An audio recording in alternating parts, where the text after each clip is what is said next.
The Sterkfontein Caves, part of South Africa's cradle of humankind, and it's a force to ultimately reckon with. The caves are renowned for their rich fossil discoveries. This cave offers unparalleled insights into human evolution. Unlike extreme caves like Mexico's Neka Crystal Cave, known for its lethal heat and giant crystals, Sterkfontein's danger lies in its historical significance rather than physical peril. Exploring Sterkfontein risks damaging invaluable fossils, making it more dangerous in terms of irreversible loss to science. While caves like Neka are hostile to humans, Sterkfontein's treasures are fragile and irreplaceable, making their preservation a critical global responsibility. The Sterkfontein Caves, located about 6 miles from Kruger's store and just an hour's drive from Johannesburg, South Africa, are a true treasure. They were opened to the public in 1900 after being discovered sometime between 1896 and 1897. Before that, in 1895, geologist Dr. D. Draper reported finding fossilized bones nearby, but it took many years before people realized the caves had been home to prehistoric humans. Later, similar discoveries were made on a nearby farm called Chrome Dry,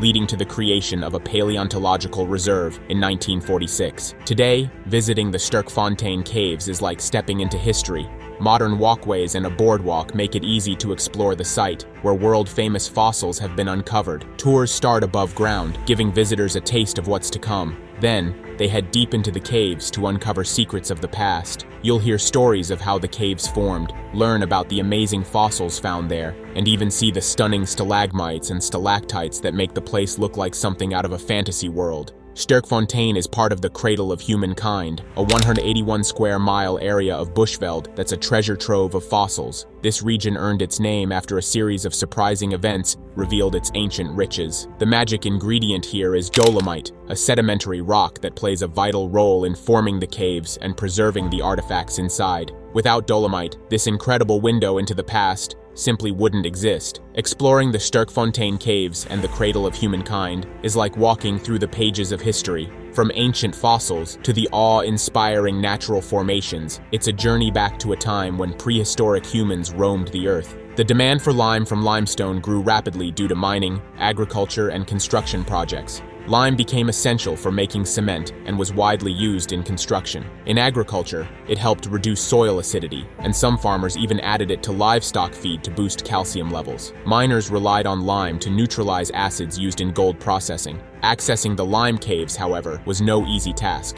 Heavy dynamiting was needed to break through and reveal the hidden entrances. Once opened, these caves turned into scientific gold mines. The Sterkfontein Caves, the largest in the cradle of humankind, stunned the world with remarkable fossil discoveries. These finds helped prove that Africa is the birthplace of humanity. From soil to science, lime played a key role in agriculture, mining, and unearthing ancient secrets. The Sterkfontein Caves stand as a testament to both human ingenuity and the mysteries of our shared origins. The Sterkfontein Caves, owned by the University of the Witwatersrand, are famous for two groundbreaking discoveries. In 1947, Robert Broom and John Robinson found the skull of an Australopithecus, famously known as Mrs. Plez. This find was monumental, but the excitement didn't stop there. In 1992, Philip Tobias and paleoanthropologist Ronald J. Clark uncovered Littlefoot, an almost complete Australopithecus skeleton, over 3 million years old. His discovery added a new chapter to the story of human origins. The exploration of the cradle of humankind took a leap forward in 2008, when Professor Lee Berger of the University of the Witwatersrand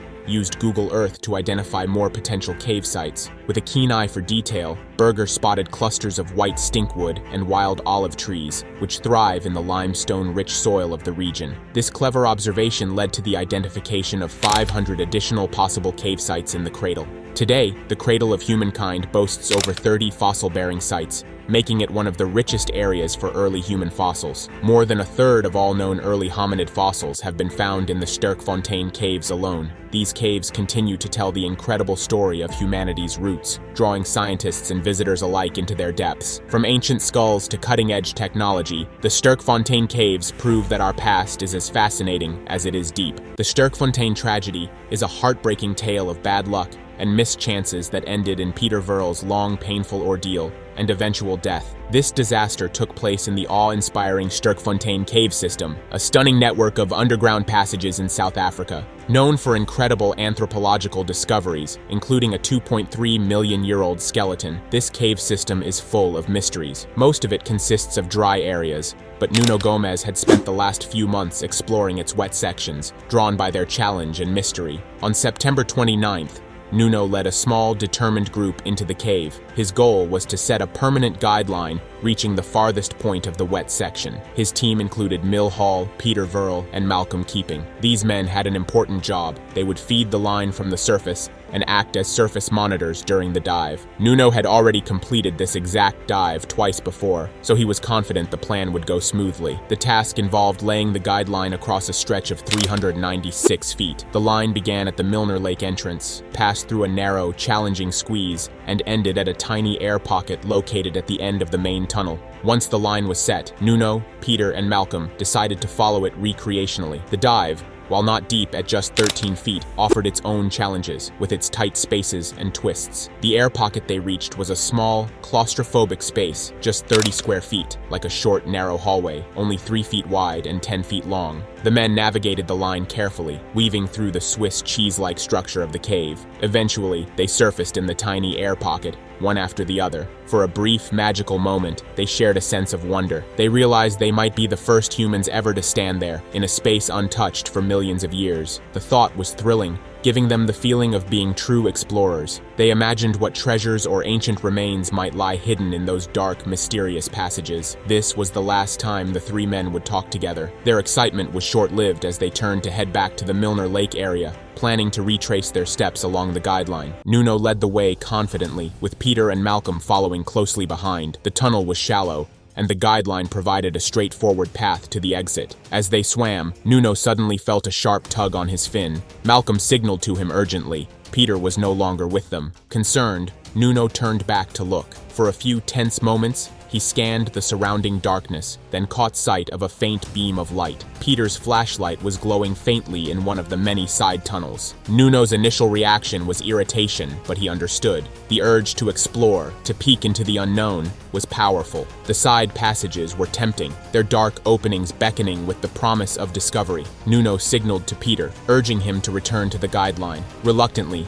Peter rejoined them, and the group continued their journey. As they neared the tight squeeze leading to the exit, Peter disappeared again. This time, it was more worrying. After a quick, fruitless search, Nuno and Malcolm decided to leave the tunnel and emerged in the open Milner Lake room, now unsure of Peter's fate. Every moment in this dark, silent cave felt heavy with tension and regret. The Sterkfontein tragedy was unfolding with every small decision, and the consequences were about to grow more devastating. Nuno and Malcolm were growing increasingly anxious as they tried to figure out where Peter had gone. They hoped he might have taken another exit tunnel, but there was no sign of him. With no other option, they turned back and re-entered the dark, murky tunnel, following the guide rope. Nuno decided to venture off the line into side tunnels he was familiar with, hoping to spot Peter's flashlight. But this time, there was no light, no movement, nothing but silent, cold water and endless darkness. For the next 4 exhausting hours, Nuno and Malcolm scoured the main tunnel and the surrounding areas near Milner Lake, swimming back and forth, hoping to find some clue. The effort stirred up silt, making the already dim visibility worse. With each dive, the water turned more like a muddy soup than a clear path. Though the situation was grim, they kept up hope, believing Peter might have found one of the small air pockets scattered throughout the side passages. Surely he was waiting it out, catching his breath and planning his next move. They just needed to find the right air pocket before it was too late. As the hours passed and their air tanks emptied, Nuno and Malcolm were forced to call for help. In the late afternoon, the fire brigade divers arrived, but the cave's complexity and the lack of specialized training kept them from entering. It was frustrating, but they couldn't take any risks. Nuno reached out to Craig Stevenson, a fellow diver who knew the tunnels well. With fresh air tanks, Craig and Nuno dived back in, determined to find Peter. By evening, police divers joined the search, but the odds were worsening. Nuno and Malcolm, now completely drained and shivering from the cold, had to step back. Hypothermia was setting in, and their bodies couldn't take much more. Meanwhile, the stirred-up silt made visibility almost zero. The water had become so clouded, it felt like swimming through wet concrete. the police eventually called off the search for the night. It was a gut-wrenching decision. They were now convinced this wasn't a rescue mission anymore. It was a body recovery. The hope that Peter might be alive was slipping away. Peter had been excited earlier that day, thrilled by the unknown possibilities the cave offered. As the three men began their return trip after setting the guideline, Peter couldn't resist exploring. The allure of the unexplored was too strong. Just a quick peek, he thought. He turned into one of the large side tunnels, shining his flashlight to see what might lie beyond. When Nuno grabbed his fin to pull him back, Peter knew it was the right thing to do. Safety first. Still, the excitement of standing in a cave that could have housed ancient life was too tempting. The walls themselves seemed alive with history and secrets. What might be just beyond? What if he missed out on a once-in-a-lifetime discovery? But the cave had no mercy. It was a labyrinth of narrow, twisting passages, each darker and more disorienting than the last. Without an additional guideline to anchor him to safety, Peter ventured too far. The dim beam of his flashlight cut through the blackness, but it only illuminated tiny slices of the cave at a time. Every turn looked the same, every passage held the same promise, and the same danger. Peter turned again, following another tunnel. The intricate formations in the cave created a maze-like effect, and navigating in the dark, water-filled environment became almost impossible. Unlike a casual stroll through a familiar street, these paths didn't offer landmarks or signs. Each twist and turn blurred together in the dark void. The challenge wasn't just physical, but also mental. In a cave, three-dimensional orientation is a cruel trick. Up, down, left, and right all feel the same when your light only shows you a few feet ahead. And so, Peter disappeared into the depths. His adventurous spirit had carried him away, but the cave's unforgiving nature swallowed him whole. Nuno and Malcolm's desperate search, the arrival of backup divers, and even the police couldn't break through the cave's cold grip. The tragedy was slowly unfolding, and the worst was yet to come. Peter was lost, and nothing looked right. Every turn in the narrow tunnels seemed like the last, but they weren't. His movement stirred up the silty walls, making the water murky. Visibility went from bad to, where's the flashlight even pointing? After trying what felt like every possible path, he finally spotted the silvery shimmer of water above him. With a push, he broke through into a tiny, hidden air pocket. It was a one-of-a-kind find, but it wasn't exactly the grand prize he had hoped for. Relief hit him first. Air. Then came a strange mix of thrill and unease. He was the first person to see this cramped, secret space, which would have been exciting under different circumstances. For now, though, it was his unplanned waiting room. With no way to locate the guideline in the clouded water below, Peter decided to stay put and hope his friends, Nuno and Malcolm, would come looking. As he scanned the small room with his flashlight, Peter noticed a few tight passages branching off in different directions. They called out to the explorer in him, promising mystery and adventure. But the logical side of him, thankfully still functioning, told him now wasn't the time for spelunking. He pointed his flashlight into the water, hoping the beam would act as a signal if his friends passed by. The excitement of discovery quickly wore off, leaving him alone with silence, darkness, and his thoughts. Peter's flashlight battery had just 30 minutes of life left, so he turned it off, preserving every bit of energy he could. The room felt eerie without light, just a hollow, air-filled pocket of loneliness. With no clear path out, Peter had to follow the golden rule of diving. When in doubt, sit tight. He tried everything he could think of to get attention. Banging his tank on the walls made dull thuds that went nowhere. Flashes of his light into the water didn't draw anyone, and his voice didn't stand a chance against the heavy silence of the cave. Adrenaline had kept him going at first, but it eventually drained, leaving him exhausted. He finally dozed off, the pitch-black void swallowing him into an uneasy sleep. When Peter woke, he had no idea how much time had passed. 10 minutes? 10 hours? The darkness gave him no clues. With his flashlight battery almost dead and no food, his options shrank to just one: sit and wait. The air was plentiful, and the water in the cave could keep him hydrated, so he wasn't in immediate danger. Still, the isolation gnawed at him. He couldn't help but think his friends might assume he had drowned. That thought was worse than the darkness. Peter knew the exit was close. If he could just figure out the right path, he had enough air to make it out. But every tunnel looked the same, and the chance of getting lost again was too high. For now, Peter could do nothing but wait, trapped between the hope of rescue and the fear of being left behind. Time ticked away slowly in the small, suffocating room, the once thrilling cave now a silent, inescapable prison. Waiting was all Peter could do, and it wasn't exactly a thrilling activity. His only hope was that someone out there was still looking for him. Unfortunately, after the first night of searching, the police locked the caves down, banning anyone from diving or exploring until they were ready to recover what they assumed was a lifeless body. The tunnels were a mess, full of stirred-up silt that would take days to settle. The authorities didn't return for an entire week, convinced there was no urgency. When they finally showed up, they spent just one day scanning the pathways, poking into unexplored tunnels, and finding absolutely no trace of Peter. Another weekend passed, and the police made another half-hearted attempt. This time, they kept civilians out of the caves entirely. That didn't sit well with Nuno, who was furious they hadn't asked experienced divers for help.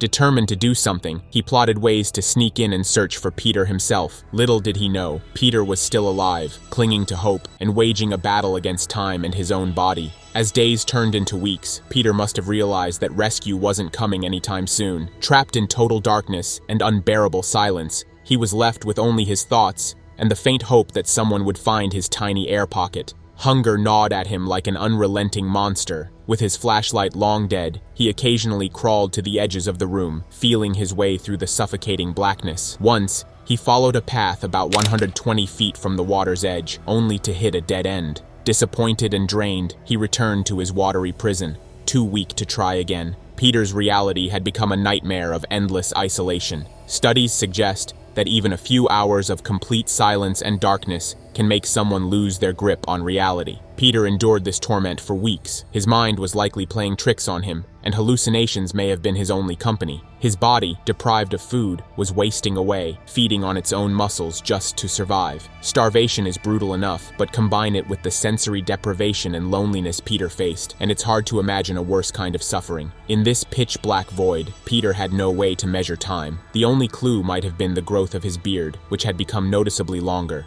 It was a grim, almost mocking reminder of how long he had been stuck in this living tomb. Without food, his body had no energy for activity, so he spent most of his time sleeping, unaware if it was day or night. His biology was shutting down, little by little, like a clock winding to its final tick. Peter's weight plummeted as he starved, shedding 44 pounds during his weeks of torment. The physical and mental toll was staggering. Every hour stretched into an eternity, and the hopelessness was crushing. He was too weak to signal for help, and too trapped to make another attempt at escape. Lying next to the water, Peter's body was giving up, even if a flicker of hope still clung to the idea that someone might dive into the cave and pull him out of this nightmare. Peter's rescue wasn't going to come from the divers. It was the dry cavers who would find him. For 6 long weeks, the police kept diving, weekend after weekend, but they had no luck. When the search finally ended, they reopened the dry caves, but kept the underwater sections off limits to divers. As soon as the dry caves were accessible, the local Speleological Association, a group of passionate cave explorers, jumped into action. Led by Roger Ellis, they started searching for a connection between the dry caves and the underwater tunnels. Nuno, still determined to help, joined them. After just a few hours of searching, Nuno made an amazing discovery. He found a breakthrough section that connected the dry caves to the water-filled tunnels. This was groundbreaking and gave everyone hope. It confirmed for the first time that the dry caves and underwater systems were linked. Other volunteers made another surprising find, a set of footprints leading to a dead end of solid rock. The excitement in the air was palpable, and it fueled everyone's determination to find Peter. Roger Ellis continued his exploration and came across a new water connection. There, lying next to the water's edge, he found Peter's emaciated body. It was a heartbreaking sight. Peter hadn't drowned as everyone had assumed. Incredibly, he had survived for an astonishing 3 to 4 weeks before succumbing to starvation. His face was covered with a beard that had grown during his time trapped, and he had lost over 40 pounds. Nearby, his air tank was still nearly full, a haunting reminder of how close he was to survival. Next to Peter's body, the rescuers found a simple yet gut-wrenching message scratched into the surface. "I love you, Cheryl and Ma." It was clear that Peter had fought hard to survive, holding on to life until his body could no longer take it. His situation had been nothing short of a nightmare, and despite dozens of divers searching the cave, he had no way to signal for help. One diver had surfaced in a nearby opening just 100 feet from Peter's location. If Peter had been able to shout or make a noise loud enough, maybe, just maybe, he could have been heard in the connected tunnels. The thought haunted everyone involved. If the dry caves had been left open from the start, Peter could have been found alive within a single day. The series of what-ifs left a painful mark on everyone who had been part of the search. Peter's autopsy confirmed he had died of starvation after more than 3 agonizing weeks alone in the dark. The news hit Nuno particularly hard. He had done everything he could to save Peter, yet the outcome was still so tragic. Despite this devastating loss, Nuno continued his diving career and achieved several remarkable records. He also wrote a book that chronicled his many diving experiences, including the heartbreaking story of Peter and the caves of Sterkfontein. It became a testament to the challenges and dangers of the underwater world, as well as the resilience of the human spirit, even in the face of unimaginable odds.